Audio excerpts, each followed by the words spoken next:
నగరి రోజా గారి ఇంటికి పోయి తెలంగాణ నీళ్లతోటి రాయలసీమను రతనాల సీమ చేసి వస్తా అని చెప్పినటువంటి కేసీఆర్ ఓవైపు ఉంటే ఇలా కృష్ణా నదిలో మాకు రావాల్సినటువంటి 588 టీఎంసీల వాటాను మేము తీసుకుంటాము అని చెప్పి మాట్లాడుతున్నటువంటి గౌరవ ముఖ్యమంత్రి రేవంత్ రెడ్డి గారు మరోవైపు ఉన్నారు.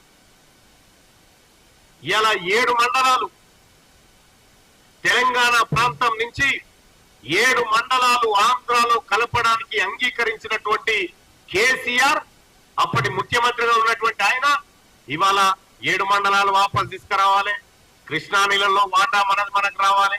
ఈ అన్నిటికీ కారకులు మీరే కదా. సాగు చంపినోడే శవం దగ్గర కూర్చొని ఏడిచినట్టుకుంది ఆయన కథ. ఇవాళ ఏపీతోని సత్సంబంధాలు దెబ్బతిని తెలంగాణ రాష్ట్ర ప్రజలకు ఏపీ ప్రజలకు మధ్య నిత్యం ఏదో గొడవ జరిగే విధంగా కేసీఆర్ గారు ఆ రోజు వ్యవహరిస్తే ఇవాళ ఇరు రాష్ట్రాల ముఖ్యమంత్రులు మళ్ళీ అన్నదమ్ముల వలె ఈ 2 రాష్ట్రాల ప్రజలు విడిపోయినప్పటికీ, భూభాగాలు విడిపోయినప్పటికీ కలిసిమెలిసి ఉండి అందరం ఒక తల్లి పిల్లలుగా ఉండాలని చూసుకుంటా ఉంటే ఇలా నేను అడుగుతా ఉన్నా, కాంగ్రెస్ పార్టీ మిలాఖాత్ అయిపోయింది అని చెప్తా ఉన్నారు. సిగ్గుండాలి మాట మాట్లాడడానికి.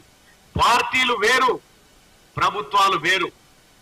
కాంగ్రెస్ పార్టీ ప్రభుత్వం తెలంగాణ ప్రజల ఆకాంక్షల మేరకు పనిచేస్తుంది, తెలంగాణ ప్రయోజనాల కోసం పనిచేస్తుంది. కానీ కేసీఆర్ గారు మీరు ముఖ్యమంత్రిగా ఉన్నటువంటి సందర్భంలో నీవిచ్చినటువంటి కాంట్రాక్టులు, నువ్వు చేసి పెట్టినటువంటి దోపిడంతా